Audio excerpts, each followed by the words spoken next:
Today I want to answer a question I think is asked the most, and it's actually probably one of the best questions asked, and what a lot of people struggle with, and that is the wind. The most common answer to that question that I see that is maybe not necessarily wrong, but it's not the answer that's going to improve a player, and that's, well, if you got a left to right wind, you got to aim more to the left. Or if you got a right to left, you got to aim more to the right. Or if it's a headwind, you got to throw it harder. Or if it's a tailwind, hey, bombs away. No. We have to understand what the wind is doing to our disc. And I'm going to be Professor DT here. It would take a polyester derivative of an organic hydroxide molecule. I need an aromatic acetate. Oh, what's so fantastic about that? Teaching aerodynamics 101 that everybody sees every day but you're not actually seeing it, is airplanes. Airplanes take off in a headwind. Airplanes land in a tailwind. Why is that? Well, it's the same thing in disc golf. We have to understand what a disc does in a headwind. We have to understand what a disc does in a tailwind. So today we're going to go through the 4 basic winds in east to west. I don't need a compass to tell me which way the wind shines. Left to right, right to left, headwind, and a tailwind. The one thing you've got to understand is you never have a straight headwind, you never have a straight tailwind, never straight left to right, right to left. You're going to have headwinds that are from the left to right, or you're going to have headwinds from right to left. Tailwind, same thing. You're going to have to try to mix these to get your disc selection. And I think that's the questions people are asking the most. What disc do I throw in a headwind? It's always the headwind. Why the headwind? Because we're thinking that a tailwind, we can throw anything and we can bomb them. Because we're getting bad answers on Facebook. So, let's start with the one that I struggle with the most. It's the side winds. Left to right, right to left, or east to west, west to east, whatever you want to look at it. It's very simple, but unless your form is dialed in, it could be the hardest. Very simple. If I've got a left to right wind, if the wind is coming this way, I want to throw, it would be either way, I want to throw the disc perfectly level. That way the wind goes over the top, goes underneath, goes over top, goes underneath. Me personally, when I throw a backhand throw, I throw with a little bit hyzer. So what happens when I throw with a little bit hyzer and I have a left to right wind? What's it going to do? It's going to hit the top of this disc and drop it. What if I got a right to left? It's going to get underneath the disc and it's going to lift it. It's actually going to lift it. It's not going to push it to the right or to the left. It's going to get underneath and lift it. That's why when you watch the pros or you watch yourself throw and your disc is going out there and all of a sudden it does this air bounce. Well, that's because the air is getting underneath the disc, the air is getting under top of the disc. That's what's happening. So for throwing in a side wind, you want to throw level. Now, is that it? Is that all? No. The disc selection. You don't want to throw something that's going to do an S-curve. Because what's that going to do? It's going to show itself to the wind. And then all of a sudden your disc is doing crazy unknown things. What you want to do is throw something overstable with like 0 turn and 2, 3, 4 fade. The more wind you come in, maybe the more fade you want. Because you want to fight the wind. So if I've got a wind coming from right to left, I'm going to throw a forehand. Because I want that disc to go out and I want it to fade into the wind. If I got a left to right, I'm going to throw the backhand. That way when it goes out and it fades, it's fighting the wind. Because if I throw a backhand on a right to left, what's it going to do? It's going to... That's when all of a sudden you see your disc just die. Okay, or I throw a forehand, it's just going to die. So you want to throw an overstable disc. So it's very simple with the side winds. Keep your disc level and have your disc fade into the wind. Let's go to tailwind. Okay, this is the one where everybody says, hey, bombs away, right? No, no, no. What does a tailwind do? Let's think about that airplane. That airplane comes in to land.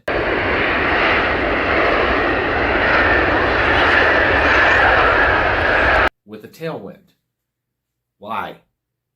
Because a tailwind will slow the airspeed of that airplane so that the pilot has more control over it. Same thing with your disc. When you throw a disc and you have a tailwind, it's actually going to slow your disc down. It doesn't speed it up to where it goes far. No, that's not true. It slows your speed of your airspeed of your disc down. So take a end of a turn. -2 turn, 2 fade. Okay? When you throw it into a tailwind, it's not going to turn as much because you have to throw the end of a turn at a 12 speed in order to get it to do its flight. But if I throw it in a tailwind, I'm not reaching that 12 speed needed. I'm probably throwing it at a 9 speed or an 8 speed or I don't know, whatever speed. So it's not going to turn as much. It's not going to fade as much. Throwing a Mamba, -5 turn, it's not going to ever get to that -5. So in a tailwind, the biggest thing you have to understand is it's your airspeed of your disc is slowing down. Throw something that's got a little understability, a Destroyer, Eagle, or throw something that's just going to be straight flying, like a Hawkeye or an MVP Reactor, an MVP Crave. And the other big thing is then nose up, nose down. Same thing with the side winds. You don't want to go hyzer, you don't want to go anhyzer, depending on whichever way you're throwing. With the tailwind, if you go nose up, you got the wind coming from behind you. It's going to hit the top of the plate, drop it. If you throw 2 nose down, the wind coming from behind is going to get underneath the disc and pick it up. So, can you use that to your advantage? Absolutely. You got, I don't know, I'll throw a number out there, 400-foot hole, and you're going to throw a disc, I don't know, say you throw that in of a Valkyrie, okay? You're going to try to throw it straight. But you can't get it 400 feet. What are you going to do? Try throwing it a little nose down. That way that wind gets underneath of it, picks it up, and helps it carry it down the field. Now what happens if you get 2 nose down? It's going to pick it up, and it's going to get it up in the air, and then all of a sudden you're up there where the wind's doing who knows what. And then your disc is going to do things you don't understand because the wind is doing something different 20 feet above your head than it is at ground level. So throw it just either flat or just a little bit nose down. If you throw it a little bit nose up, it's just going to get it and it's going to drop it. And you're not going to get the distance. Throw it a little bit nose down. Let the wind carry it down the course, down the hole. Okay?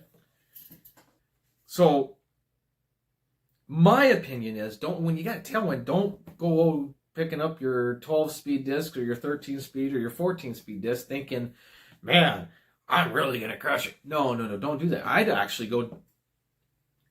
personally would disc maybe a little bit down and try to just give it a little bit nose down. That's all you got to do in a tailwind. Now, the most feared wind of all, the headwind. Don't fear it. Attack it. Use it to your advantage. So again, let's think about that plane. What's it doing in a headwind? It's taking off.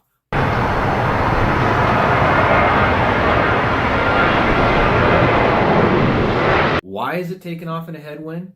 Because that airplane needs speed to get up in the air and get flying. So they're going to take off in a headwind because when you throw your disc into a headwind, opposite of the tailwind, where the tailwind slows your airspeed down, your headwind is going to increase the airspeed of your disc. Okay? So next time you go out in a headwind, throw the most understable disc you got. Just see what happens. Okay? It's amazing. Take that Mamba, throw it into a straight headwind, and just watch your disc keep turning and never come back. Because you have now thrown an 11-speed disc at a 13-speed rating, and it's going to just help get that disc turning, and it's going to turn like you've never seen before. Obviously, that's not what we want to do. We do not want to throw understable discs in the headwind. Okay, I was kind of joking there.